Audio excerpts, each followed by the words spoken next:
कैसे हैं सभी छात्र और छात्राएं? चलिए मैं आपका अपना टीचर गुलशेर गौड़। आप लोगों की पढ़ाई वगैरह कैसी चल रही है जो आगामी परीक्षा है यूपीएससी की? चलिए बहुत अच्छी बात है, आप कंटिन्यूटी के साथ पढ़ें और बहुत कम समय बचा है अब आपके एग्जाम में, तो अंतिम समय है, अंतिम प्रहार है, तो इसमें हमें घबराना नहीं है। अब नई चीजें कुछ नहीं पढ़नी है बिल्कुल भी, अब हमें सिर्फ और सिर्फ पुरानी चीजों को रिवाइज करना है और ज्यादा जो बल दीजिएगा आप प्रैक्टिस पेपर पे दीजिएगा, क्योंकि जो एग्जाम है उसमें समय शॉर्ट पड़ता है एग्जाम में, तो इसीलिए आप जितने भी हो सके प्रैक्टिस करें और बिल्कुल भी घबराए ना।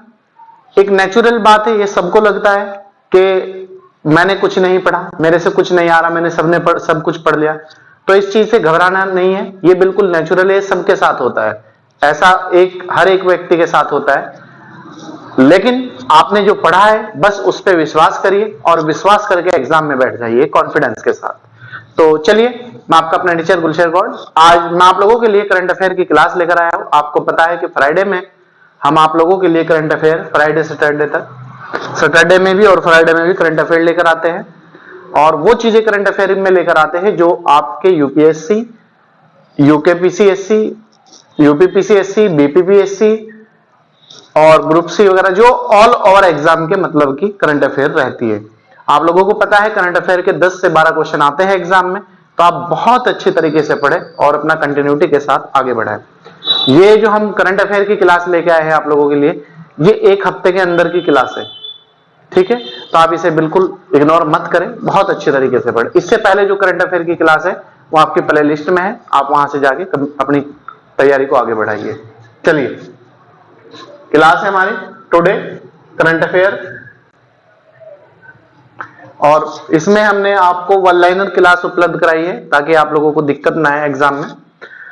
देखिए पहला पॉइंट हमारा, महाराष्ट्र सरकार ने प्लास्टिक प्रदूषण, जो प्लास्टिक जलाई जाती है या प्लास्टिक कूड़ा कचरा होता है उससे प्रदूषण फैलता है, से निपटने के लिए यूईएफ के साथ हाल ही में साझेदारी या समझौता किया है। तो याद रखना, डब्ल्यूईएफ के साथ हाल ही में किसने प्लास्टिक कचरे से निपटने के लिए समझौता या साझेदारी की है? ये की है महाराष्ट्र सरकार ने, ठीक है? इसके बाद दूसरा पॉइंट हमारा, वर्ष 2022 का ई पंचायत पुरस्कार प्रथम श्रेणी कर्नाटक को दिया गया है। मतलब दो कैटेगरी रखी गई है, प्रथम श्रेणी और सेकंड श्रेणी। तो प्रथम श्रेणी का जो पुरस्कार है वो कर्नाटक राज्य को दिया गया है, और सेकंड श्रेणी का प्रथम पुरस्कार वो दिया गया है त्रिपुरा को, ठीक है? तो ई पंचायत जो पुरस्कार है 2022 का, दो श्रेणी कैटेगरी रखी है उसमें, प्रथम कैटेगरी और सेकंड कैटेगरी। प्रथम कैटेगरी का जो प्रथम श्रेणी का पुरस्कार है वो कर्नाटक को दिया गया है, और सेकंड श्रेणी का जो प्रथम पुरस्कार है वो त्रिपुरा को दिया गया है, ठीक है? इसके बाद है तीसरा पॉइंट, वर्ष 2022 का बाल मैत्रिक ग्राम पंचायत पुरस्कार 29 ग्राम पंचायतों को दिया गया है, जबकि ग्राम पंचायत विकास योजना का पुरस्कार भी इन्हीं 29 को प्रदान किया गया है। तो याद रखना, वर्ष 2022 का बाल मैत्रिक ग्राम पंचायत का पुरस्कार कितनी ग्राम पंचायतों को दिया गया है? 29। या फिर दूसरा क्वेश्चन एग्जाम में आ सकता है कि ग्राम पंचायत विकास योजना का जो पुरस्कार है वो कितनी ग्राम पंचायतों को दिया गया है? वो भी 29 को दिया गया है। नेक्स्ट है, नानाजी देशमुख राष्ट्रीय गौरव सभा पुरस्कार 2022 भी 27 ग्राम पंचायतों को दिया गया है। तो याद रखना, वर्ष 2022 का नानाजी देशमुख जो पुरस्कार है, राष्ट्रीय गौरव पुरस्कार, वो कितनी ग्राम पंचायतों को भारत में दिया गया है? 27 ग्राम पंचायतों को नानाजी देशमुख पुरस्कार दिया गया है और ग्राम पंचायत विकास योजना का पुरस्कार 29 को और बाल मैत्रिक ग्राम पंचायत का पुरस्कार भी 29 ग्राम पंचायतों को दिया गया है। नेक्स्ट पॉइंट, हाल ही में जारी फोर्ब्स की ग्लोबल 200 की सूची में रिलायंस इंडस्ट्रीज प्रथम स्थान पर है। ये फोर्ब्स जो पत्रिका है उसने एक सूची जारी की है, तो वो इकोनॉमिक्स से संबंधित ज्यादातर सूची जारी करती है और टॉप 10 की टॉप कैटेगरी की जो वो है आपकी लिस्ट उसे जारी करती है। तो फोर्ब्स पत्रिका ने 2022 की जो लिस्ट जारी की है उसमें 200 कंपनियों को उसने शामिल किया था, 200 कंपनियों को शामिल किया था, जिसमें भारत की भी थी और उसमें विश्व की भी थी। तो इसमें भारत की जो है रिलायंस इंडस्ट्रीज को प्रथम स्थान दिया गया है। क्लियर? नेक्स्ट पॉइंट, 15 मई को प्रति वर्ष विश्व पर्यटन दिवस के रूप में मनाया जाता है। कौन सी तिथि को विश्व पर्यटन दिवस मनाया जाता है? 15 मई को प्रति वर्ष ये अभी मनाया गया है। वही मैं कह रहा था आप लोगों को कि ये आप लोगों को 10 और एक हफ्ते के अंदर का पूरा करंट अफेयर हम उपलब्ध करा रहे हैं। नेक्स्ट है देव सहायम पिल्लाई। कौन है वर्तमान में चर्चित है? ये देव सहायम पिल्लाई ये भारतीय है, तो इन्हें पोप फ्रांसिस का दर्जा पाने वाले ये पहले भारतीय है। देव सहायम पिल्लाई पोप फ्रांसिस का दर्जा पाने वाले प्रथम भारतीय है। ठीक है, तो ये याद रखना। अभी हाल ही में किसे पोप फ्रांसिस का दर्जा दिया गया? किस भारतीय को? देव सहायम पिल्लाई को दिया गया है। ठीक है, नेक्स्ट है, हाल ही में नरेंद्र मोदी द्वारा लुम्नी, याद रखना लुम्नी का जो संबंध है वो नेपाल से है और बौद्ध धर्म से है। लुम्नी नेपाल में बौद्ध सांस्कृतिक एवं विरासत केंद्र का शिलान्यास किया है। क्वेश्चन दे देगा, अभी हाल ही में प्रधानमंत्री ने किस देश में बौद्ध सांस्कृतिक और विरासत केंद्रों का शिलान्यास किया है या उद्घाटन किया है?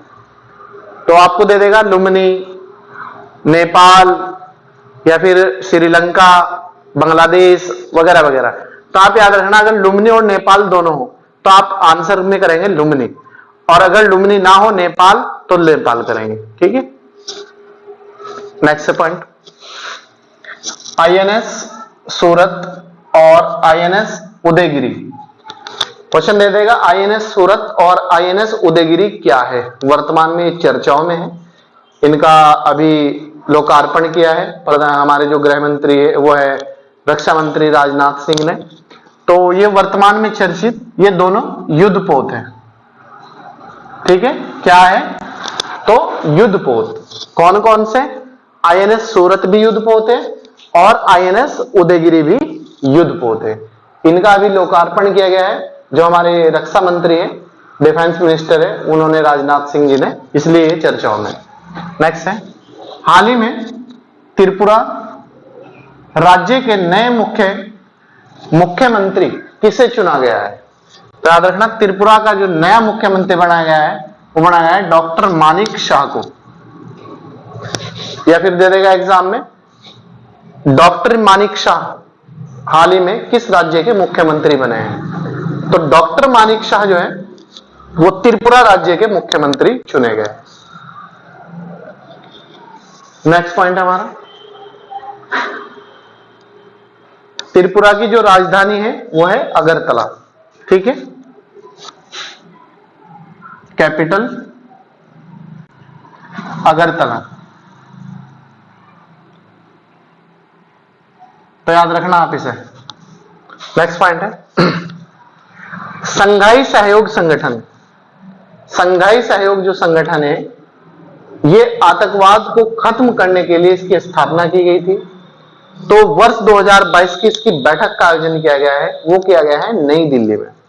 तो संघाई सहयोग संगठन क्षेत्रीय आतंकवाद रोधी संरचना की बैठक 2022 का आयोजन कहां पर किया गया है? नई दिल्ली में किया गया है। तो याद रखना, संघाई सहयोग संगठन जो क्षेत्रीय आतंकवाद को खत्म करने की वो करता है, शपथ लेता है, इसकी 2022 की बैठक किस देश में आयोजित की गई है? तो 2022 की जो बैठक है वो भारत में आयोजित की गई है और स्थान नई दिल्ली में आयोजित की गई है। ठीक है, नेक्स्ट है, हाल ही में सीबीएसई केंद्रीय माध्यमिक शिक्षा board, CBSE central board of secondary higher education का नया अध्यक्ष, तो याद रखना सीबीएसई का जो नया अध्यक्ष बनाया गया है वो बनाया गया है निधि छिब्बर को। किसे बनाया गया है सीबीएसई का नया अध्यक्ष? निधि छिब्बर को। नेक्स्ट है, सोमालिया के नए राष्ट्रपति किसे नियुक्त किया गया है? हसन महमूद को। या फिर दे देगा, हाल ही में हसन महमूद किस देश के नए राष्ट्रपति चुने गए हैं? तो हसन महमूद जो है वो सोमालिया के नए राष्ट्रपति चुने गए हैं और सोमालिया की जो राजधानी है वो है जिबूती। ठीक है, तो सोमालिया की राजधानी क्या है? जिबूती।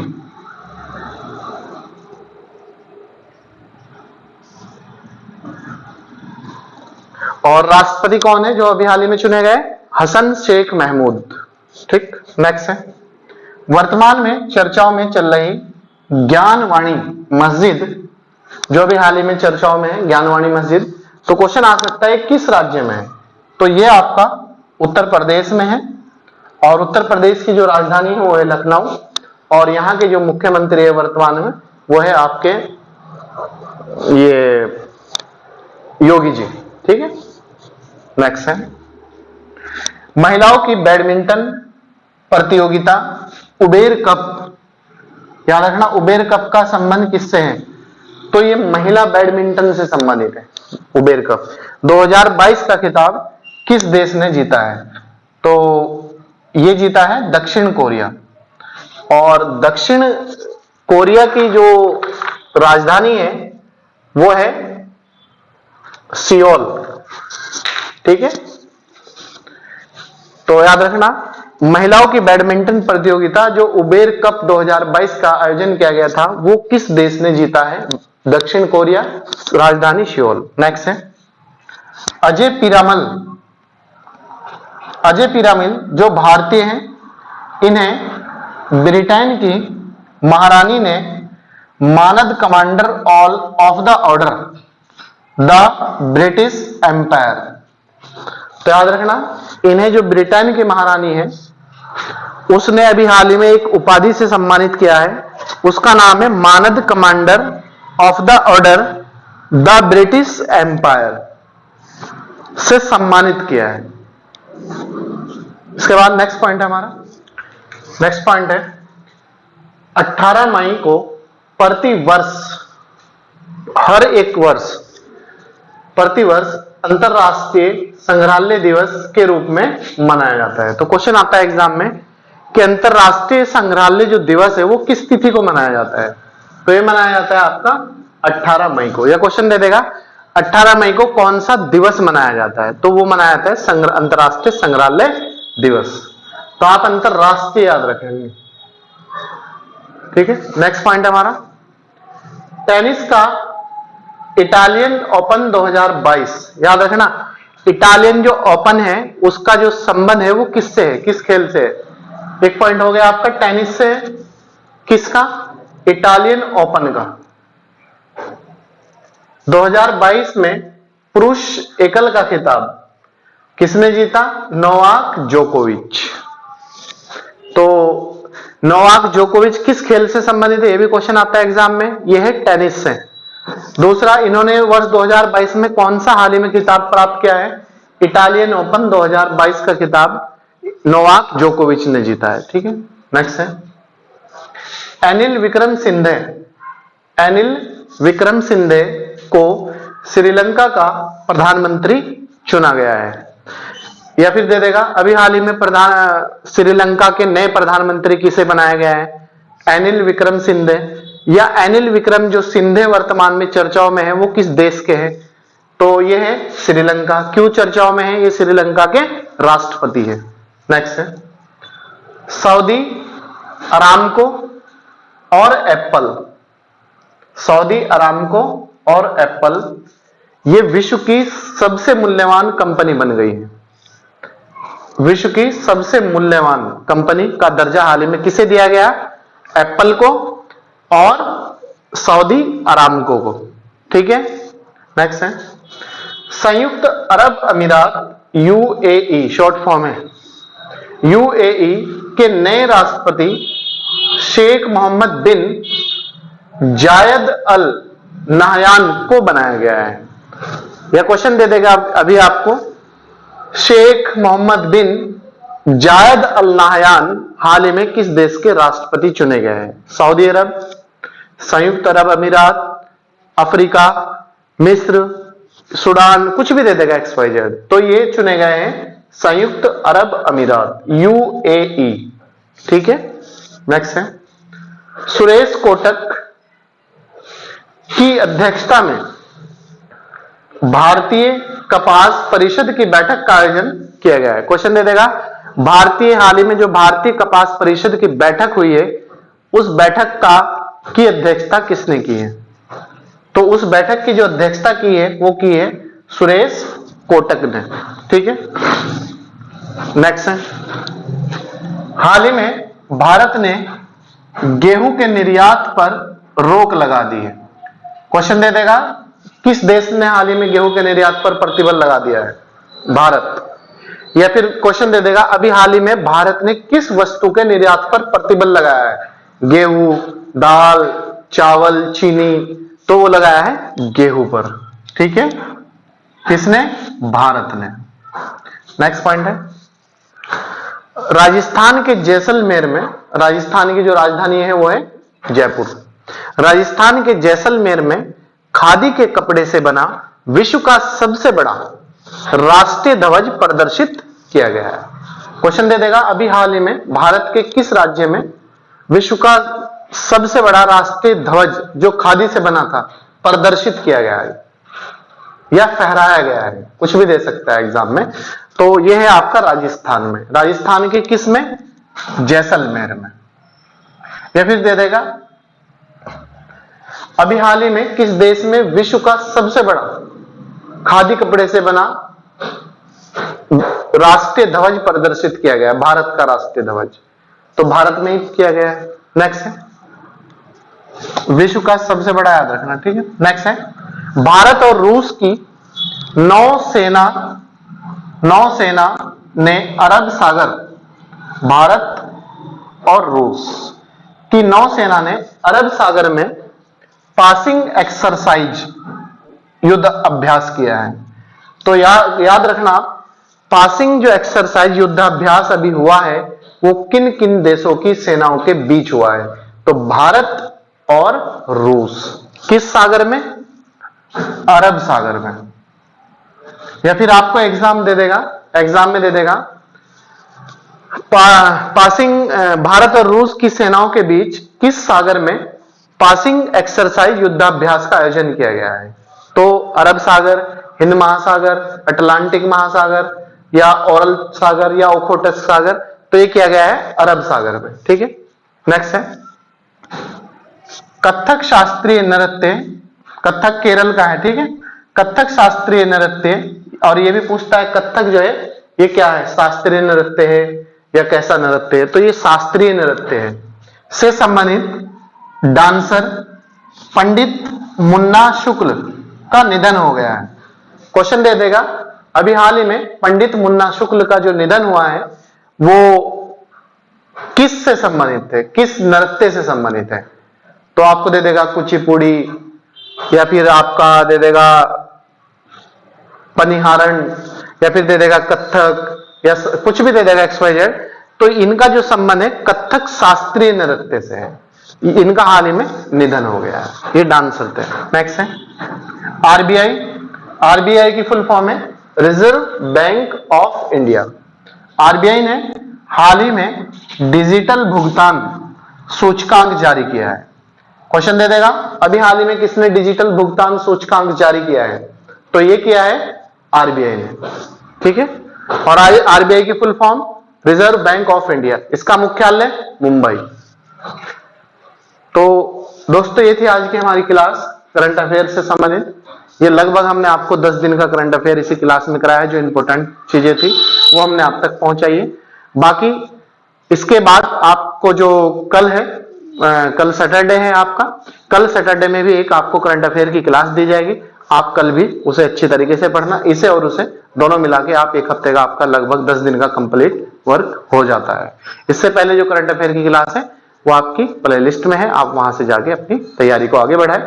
चलिए, मैं आपका अपना टीचर गुलशेर गौड़, और अगर आप हमारे यूट्यूब चैनल पर नए हैं तो सब्सक्राइब कर लीजिएगा, लाइक और शेयर जरूर कीजिएगा, और अगर पुराने हैं तो कंटिन्यूटी के साथ बने रहिएगा और ज्यादा से ज्यादा शेयर कीजिएगा और लाइक जरूर कीजिएगा। और एक प्यारा सा कमेंट सभी दोस्त करें जो भी हमारी क्लास को देखता है या फिर हमारी क्लास को आने वाले समय में देखेगा, वो भी उन सभी लोगों से मेरा प्यार और उन सभी लोगों से मैं उम्मीद रखता हूं कि वो एक अपना अच्छा रिजल्ट हमें प्रदान करेंगे और हमारे साथ आगे अपनी तैयारी को बढ़ाएंगे। चलिए, आप लोगों का बहुत बहुत शुक्रिया और धन्यवाद। Thank you.